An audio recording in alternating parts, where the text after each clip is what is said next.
Hello friends, welcome to Madras family vlogs. Panguni Uthiram 2024 March 24ஆம் தேதியா இல்ல 25ஆம் தேதியா அப்படிங்கிற குழப்பம் போயிட்டு இருக்கு. 24, 25 அப்படின்னு சொல்லிட்டு நிறைய குழப்பம் இருக்கிறதுனால இந்த பதிவுல நான் தெளிவா சொல்லியிருக்கேன். எந்த நாள்ல விரதம் இருந்தா அந்த முருகப்பெருமானோட அருள் பூரணமா கிடைக்கும் அப்படிங்கறத பத்தி தெளிவா சொல்லியிருக்கேன். வீடியோ ஸ்கிப் பண்ணாம பாருங்க. வாங்க வீடியோக்குள்ள போகலாம். தமிழ் மாதங்களை பொறுத்த வரைக்கும் ஒவ்வொரு மாத பௌர்ணமியும் ரொம்பவே முக்கியமான விரத நாளா கடைபிடிக்கப்படுது.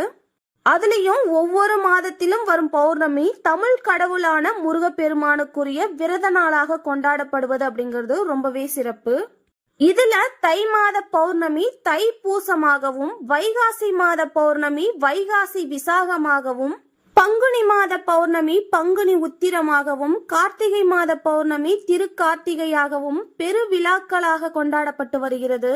இந்த வருஷம் பங்குனி உத்திர விழாவை கொண்டாட பக்தர்கள் தயாராகி வருகின்றனர். பல ஊர்களில் இந்த மாதத்தில் திருவிழா நடக்கும் என்பதால் அனைத்து தரப்பு மக்களும் பக்தி சிரத்தையோடு விரதம் கடைபிடிக்கும் மாதமாக பங்குனி மாதம் அமைகிறது.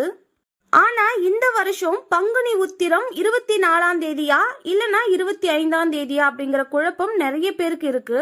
பக்தர்கள் எந்த நாள்ல விரதம் இருந்து வழிபடலாம் அப்படிங்கறத பத்தி தெரிஞ்சுக்கலாம். பங்குனி உத்திரம் அப்படின்னாலே முருகப்பெருமானுக்குரிய முக்கியமான விரத நாட்கள்ல ஒன்று. ஆனா இந்த நாள்ல எல்லா தெய்வங்களையுமே வழிபடுவதற்கான ஏற்ற நாள் அப்படிங்கிறது பலருமே அறிந்திடாத ஒன்று. பங்குனி மாத பௌர்ணமியும் உத்திர நட்சத்திரமும் இணையும் நாளை பங்குனி உத்திரம் அப்படின்னு சொல்றாங்க. அதாவது தமிழ் மாதங்களில் 12வது மாதமாக வருவது பங்குனி மாதம். அதே போல நட்சத்திரங்கள்ல 12வதாக வருவது உத்திர நட்சத்திரம். இது ரெண்டுமே இணைகிற நாளதான் பங்குனி உத்திரம் அப்படின்னு சொல்றாங்க. 12 கரங்களை உடைய முருகப்பெருமானுக்குரிய விரத நாளாக பங்குனி உத்திரம் சொல்லப்படுகிறது. பங்குனி உத்திரம் அப்படின்னு சொன்னாலே முருகனோட கோவில்களிலும் சிவனோட கோவில்களிலும் திருவிழாக்கள், பிரம்மோற்சவம், விசேஷ பூஜைகள் எல்லாமே நடத்தப்படுவது அப்படிங்கிறது ரொம்பவே சிறப்பு. இதுதான் கோவில்கள்ல காலகாலமா நடந்துட்டு வர ஒரு வழக்கம். இந்த பங்குனி மாசத்துல முருக பக்தர்கள் தேர் இழுப்பது, காவடி எடுப்பது, பால் அபிஷேகம் செய்வது அப்படின்ட்டு இந்த மாசம் முழுக்க அந்த முருகப்பெருமானுக்கு சிறப்பான அபிஷேகங்கள் நடத்தப்படும். சிவபெருமானின் தியானத்தை கழைத்த மன்மதனை சிவபெருமான் நெற்றிக்கண்ணை திறந்து எரித்து சாம்பலாக்கினார். இதனால கலங்கி நின்ற தேவர்கள் அனைவருக்குமே ஆறுதல் கூறுவதற்காக சிவபெருமான் பார்வதி தேவியை மணந்தார். இந்த நாள்ல சிவன் மற்றும் அம்பிகையை திருமண கோலத்தில் அலங்கரித்து வேத மந்திரங்கள் ஓத, ஹோமம் போன்றவற்றை நடத்தி இருவரையும் ஊர்வலமாக கொண்டு சென்று பள்ளியறைக்கு அனுப்பி வைப்பார்கள்.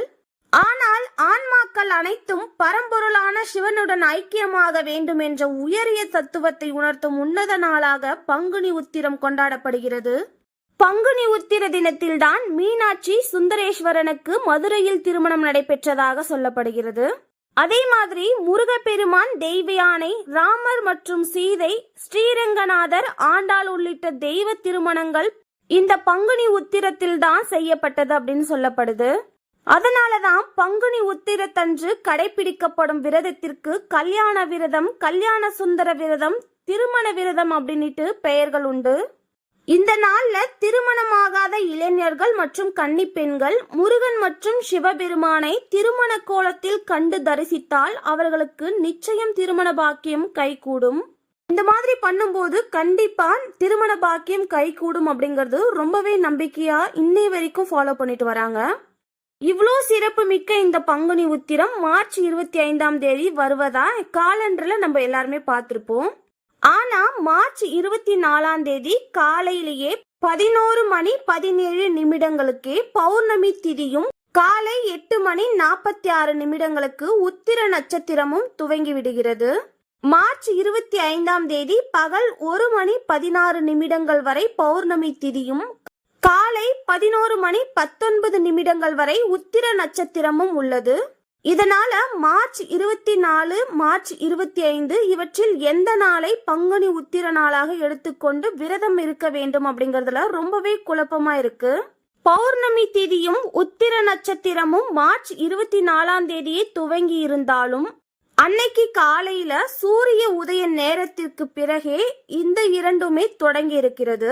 ஆனால் பஞ்சாங்க சாஸ்திரப்படி ஒரு நாளின் சூரிய உதய நேரத்தின் போது என்ன திதி நட்சத்திரம் உள்ளதோ அதுவே அந்த நாள் முழுக்க திதி மற்றும் நட்சத்திரமாக கணக்கில் எடுத்துக்கொள்ள வேண்டும் அப்படிங்கிறது சொல்லப்பட்டிருக்கு. அந்த வகையில மார்ச் 25ஆம் தேதி சூரிய உதய நேரத்தின் போதுதான் பௌர்ணமி திதியும் உத்திர நட்சத்திரமும் இருக்கிறது. இதனால மார்ச் 25ஆம் தேதி தான் பங்குனி உத்திர நாளாக கணக்கில் எடுத்துக்கொள்ளப்படும்.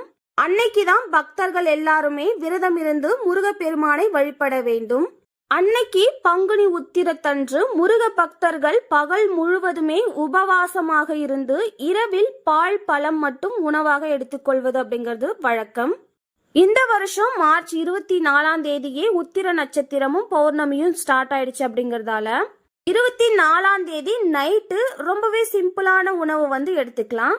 அப்படி இல்லைன்னா பால் பழம் இது மட்டுமே உணவாக எடுத்துக்கொண்டு உங்களோட விரதத்தை நீங்க ஸ்டார்ட் பண்ணிக்கலாம். மார்ச் 25ஆம் தேதி அதிகாலையில் எழுந்து குளித்துவிட்டு முருகப்பெருமானுக்குரிய வழிபாட்டினை செய்து அன்னைக்கு முழுசா உபவாசம் இருப்பது அப்படிங்கிறது ரொம்பவே சிறப்பு. 2 நாள் தொடர்ந்து இருக்கிற மாதிரி இருக்கும். முடியாதவர்கள், வயசானவங்க, கன்சீவா இருக்கீங்க அப்படிங்கிற பட்சத்துல பால் பழம் எடுத்துக்கிறது தவறு கிடையாது. 25ஆம் தேதியுமே பால் பழம் மட்டும்தான் அன்னைக்கு நைட்டு நம்ம சாப்பிட்டுட்டு விரதத்தை மேற்கொள்ள வேண்டும். அப்படி முடியாதவர்கள் இவ்வளவு நேரம் நாங்க இருந்துட்டோம், நைட்டு அகைன் 25ஆம் தேதி நைட்டுமே எங்களால இருக்க முடியாது அப்படின்னு சொல்றவங்க வீட்டுக்கு பக்கத்துல இருக்கிற முருகன் கோயிலுக்கு போயிட்டு அங்க கொடுக்கற பிரசாதத்தை வாங்கி சாப்பிட்டு உங்களோட விரதத்தை நீங்க முடிச்சுக்கலாம். அப்படி இல்லை அப்படின்னா வீட்லயே ஏதாவது ஒரு நிவேதனம் படைச்சு முருகப்பெருமானுக்கு வழிபாடு செஞ்சதுக்கு அப்புறமா நீங்களும் அதை சாப்பிட்டு உங்க விரதத்தை முடிச்சுக்கலாம். இந்த மாதிரி விரதம் இருப்பதால் முருகப்பெருமானின் அருளும் சிவபெருமானின் அருளும் கிடைக்கும் அப்படிங்கிறது ஐதீகம். 12வது மாதமான பங்குனியும் 12வது நட்சத்திரமான உத்திரமும் இணைவதுதான் பங்குனி உத்திரம் அப்படின்னு சொல்றாங்க. இந்த வருஷம் இன்னொரு சிறப்பான விஷயமும் கூடவே வருது. அது என்ன அப்படின்னா பங்குனி உத்திரம் பங்குனி 12ஆம் தேதி வருகிறது. முருகப்பெருமானுக்கு உகந்த எண் 12. இந்த வருஷம் எல்லாமே 12 அப்படிங்கறது அமைஞ்சிருக்கு. இந்த நாள் ரொம்பவே விசேஷமான நாளாக இருக்கும். அதே போல மார்ச் 25ஆம் தேதி காலையில 10 மணி 23 நிமிடங்கள் முதல் பகல் 3 மணி 2 நிமிடங்கள் வரை இந்த ஆண்டின் முதல் சந்திர கிரகணமும் வருகிறது. அதனால இந்த சமயத்துல விரத வழிபாடு செய்வது அப்படிங்கிறது பல மடங்கு அதிகமான பலன்களை தரும். அதோடு மட்டும் இல்லாம சிவபெருமானுக்குரிய வழிபாட்டு நாளான திங்கட்கிழமையில் அதாவது சோமவாரம் இணைந்து வருவது மற்றொரு விசேஷமாகும். இதனால இந்த ஆண்டு பங்குனி உத்திரத்தன்று விரதம் இருந்து வழிபட்டால் முருகப்பெருமானின் அருளும் சிவபெருமானின் அருளும் பெற முடியும். இந்த விரதம் இருந்தா எந்த மாதிரி பலன்கள் எல்லாம் கிடைக்கும் அப்படிங்கறதையும் நான் சொல்லிடுறேன். நம்ம வீட்டுல பெண்கள் இந்த விரதத்தை கடைபிடிக்கிறார்கள் அப்படிங்கிற பட்சத்துல கண்டிப்பாக வற்றாத செல்வம் உண்டாகும்.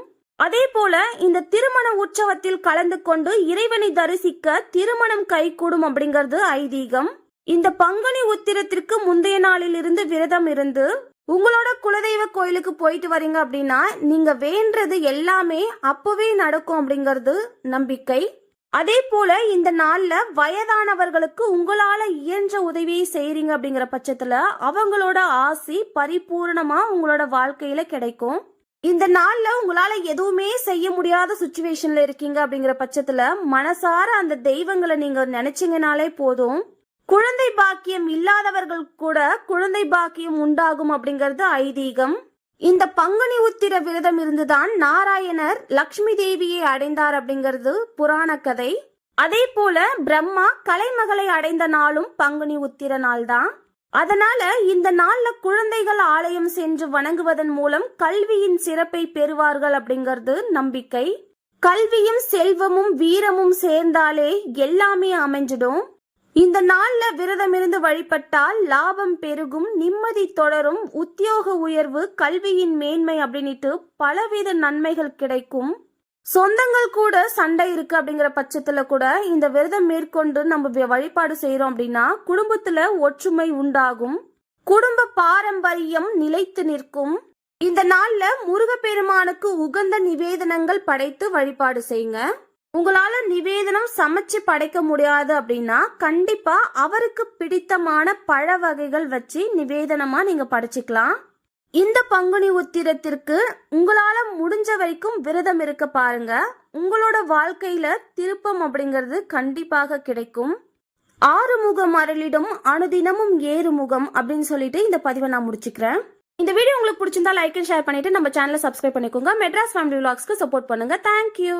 பங்குனி உத்திரை பூஜை வழிபாடு நம்ம வீட்ல எப்படி செய்வோம் அப்படிங்கிறது வீடியோவா வரும். வீடியோக்கு வெயிட் பண்ணுங்க. Tata bye.